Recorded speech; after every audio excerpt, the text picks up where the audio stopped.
We will now honor another measurement company who has recently received their MASB certification. SightIQ system from Volute Group. So, and we have Shiv here, Shiv Gupta.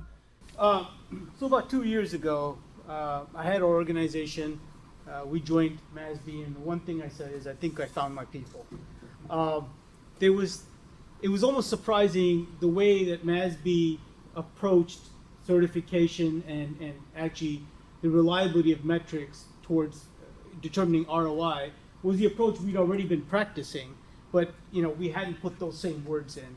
So this was actually a very natural process for us to get certified because, again, a lot of the ways that MASB approached it were the ways we approached it. I'd also say that so far today, my right brain has been tingling like crazy, and it's about time the left brain got some exercise. So kids, put away your toys, daddy's home. We're talking about real metrics now, or ROI. So these facts are not going to be surprising to you, so I'm not going to spend a lot of time on them, but 63% of marketing leaders face increasing pressure from CFOs and to prove their marketing value. There, 2/3 of them report that they're facing increased pressure from both the CFO and the CEO to show impact. And Joanna mentioned these facts earlier today as well. These facts are very relevant and still a pressing problem. And then what that's leading to, again, probably not a big surprise to most of you, is that marketing budgets are being capped. Because of these challenges, marketing budgets remain below 8%, and that's actually been a bit of a shrinkage from the double digits, below 8% of company revenue. So clearly a credibility issue is still out there, and that's leading to real financial impacts for marketing departments. Why we have SightIQ is because the promise of direct attribution is not living up to what it was supposed to be. There is a lot of breakages inside that link in direct attribution. You have privacy restrictions, cross-device behavior, consent requirements, offline activity. A lot of organizations, especially B2B organizations, have offline activity. Their sales teams are having conversations with customers. That's not being captured properly, at least not in the direct attribution models. Fragmented data, huge issue. That's always the biggest challenge when we enter in with our clients on these types of engagements. Is the data is poorly defined. It sits inside multiple silos. Sometimes it's owned by the sales team, and the sales team has defined the data in a certain way that the marketing team would have preferred was something else. So those are challenges. And then exogenous influences. Oftentimes, marketing is doing the best they can. The product just stinks, or the competitor came up with a better product, or the economics of that industry have changed dramatically, right? So there's a lot there where the promise of direct attribution, which was around about 5-10 years ago, has just not been able to live up to it. So this is the gap we're trying to fill. So what does SightIQ do? SightIQ has two purposes. We call it the C and B scene solution. SightIQ delivers clarity for marketing leaders around the direct, and provides a direct line of sight onto how they are impacting overall company objectives and ROI. And then we also help them be seen in the organization. And that's a very important part of this. So it will feel like when I talk to you guys in the next slide about how we approach the problem, it'll feel like it's some version of marketing mix model, but it's really not. What we're trying to do here is extract stories within the data so that you can start to communicate to other stakeholders in a language that's relevant to them for building greater trust within marketing. What does this mean for us? What we do is first we looked at marketing efficiency, and this is really where the marketing metrics have mostly lied. It's all about CPL or click-through rates. These are all about efficiencies of marketing and how successful marketing is. But fundamentally, we know those are metrics that only marketing cares about. When you talk about your click-through rates, most CFOs are just glossing over. They're not fully grasping why that's important. And frankly speaking, may not be that important, right? These metrics are sometimes very much vanity metrics that marketing cares about. So the other thing that we look at is organizational level impacts. These are about the profit, the cash flow. Sometimes it's also about market share. It doesn't always have to be a dollar term that we're looking at. It depends on what the conversation within the organization is. Those top-level objectives for the organization, I want to increase share of wallet. I want to have 30% market share in this region. I want to see this kind of cash flow as a result of our efforts. That can be very different within each organization. But nonetheless, whatever that is, we're going to be focusing on that and identifying those metrics that are important to the organization as well, that marketing has a relationship to. The one thing that we want to make sure when we look at this is when it comes to marketing efficiency, we want to make sure that that metric is reliable and consistently measured. We want to make sure that it is objective in terms of data and that it reflects some sort of value creation. If you're going to measure it, it has to be reflective of some sort of value creation. Second part then, when we look at organizational impacts, we're looking for predictive and causal. So does it, prima facie, when you sit down and explain it, does that activity conceivably easily lead to some sort of revenue growth or business impact? If you can't explain why that activity leads to a business impact, then the question comes back to what is it that you're actually doing and why are you doing it? So we want to make sure it's predictive and causal at a prima facie basis. Then it's calibrated so that we at least have a consistent history of that activity, that it's not changing. And if it's changing, we mark those changes so we understand when that activity changed in nature or in frequency or in terms of a target group. We also want to make sure that there's linear relevance to it. So again, part of that prima facie, it's like, can you see the line of sight? This activity leads to this, end result being a business impact. So those are some of the initial conditions we put in to when we evaluate a product. Now, this was really important to me because when we started this process, it was all in my head and the head of my analytics team. So we would go through this process. We kind of had our own rhythm. And I really appreciate going through the certification process because what this did is it forced us to document what was already intuitively in our heads. And this is actually a very simplified version of what we actually do. But there are 10 steps that we're addressing. And each of these steps, sequentially, we start with a data output and then an evaluation of that data. So we want to understand what is that data saying. Sometimes we'll see outliers. Those outliers don't necessarily need to be ignored. Sometimes we see that the data has very different groupings, and then we understand really that, gee, it's a segmented data set, but nobody in the company addressed it as a segmented data set. It's one large data set, right? So there's a lot of discipline that goes into tearing apart the underlying data in this process and making sure that we understand what each piece of data is saying. And then there's multiple regression analytical techniques that are applied. There's a lot of principles involved. I'm not going to go through this slide in detail because I think that would be exhausting for you and for me. But nonetheless, that process is there. One of the things that we're also doing is we're starting to, now that I've got this basically documented, we are starting to apply some AI to some of these processes. So this is now becoming an AI-assisted process. But nonetheless, that just gets us a faster, more affordable way to deliver to our clients.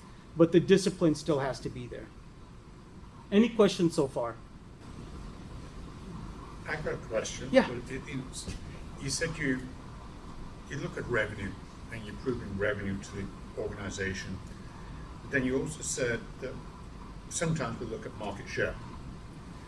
I've had 2 clients recently who are market share focused and they are bonused on market share. Incentives are all wrong. It's totally set up. And the reason I'm saying that is because they're myopic. They're not seeing people coming in from adjacent categories that are changing what their category definition is. So they're looking at a manufacturer category definition rather than a consumer category definition. How do you cope with that? We, in this one, are agnostic to this. So there are the services that we've looked at.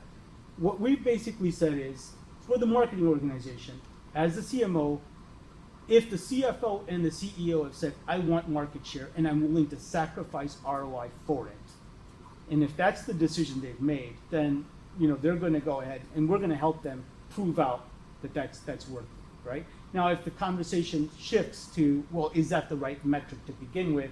Are you missing, a larger story?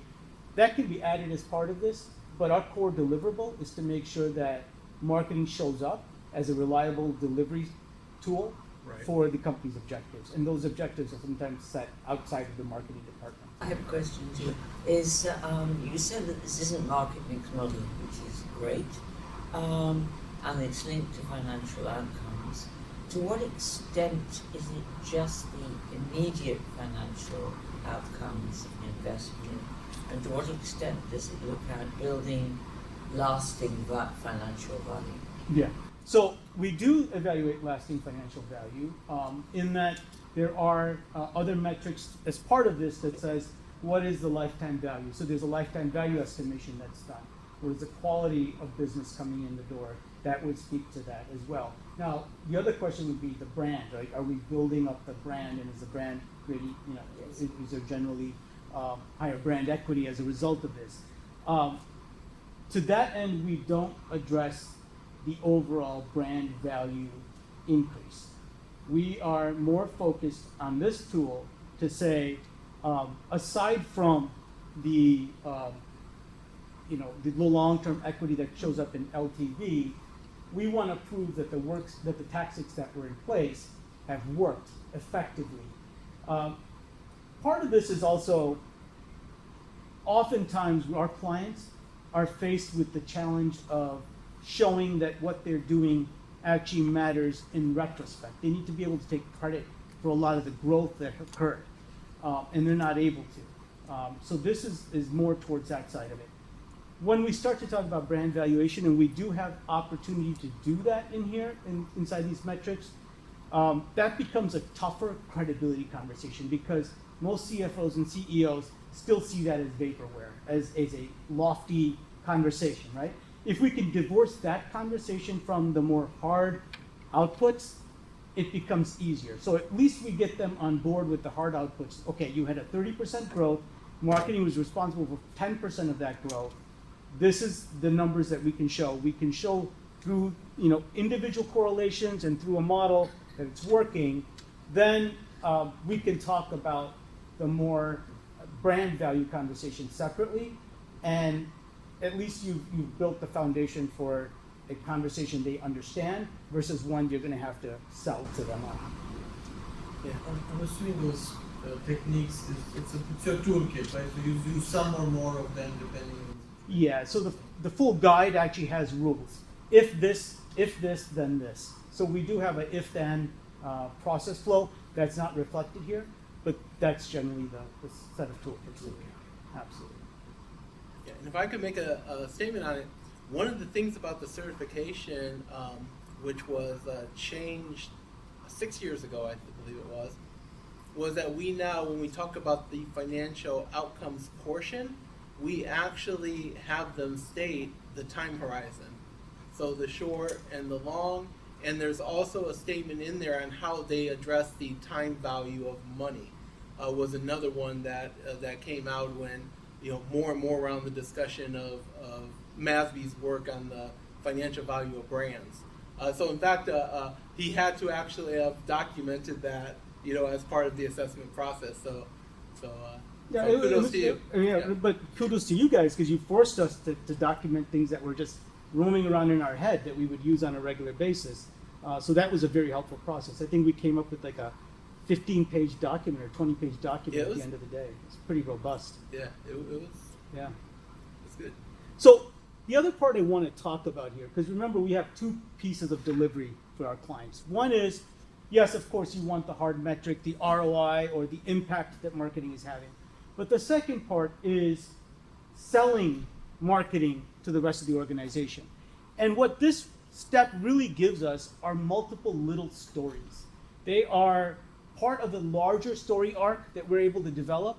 But with this process, we have, for example, you do webinars. We find out when you do webinars, you're attracting a certain segment that is actually acting on that webinar, and certain segments won't. So if it's a large organization, the webinar is having impact. Small organization, the webinar isn't having impact.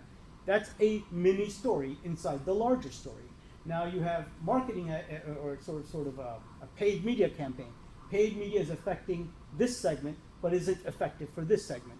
So as we do this work, we paint out little stories, and what those little stories do is they start to create a preponderance of the evidence that you can take. But by the time you're talking about the ROI, final ROI number, the clients or the CFO and the CEO have already brought into it because they see the structure of the story being built out.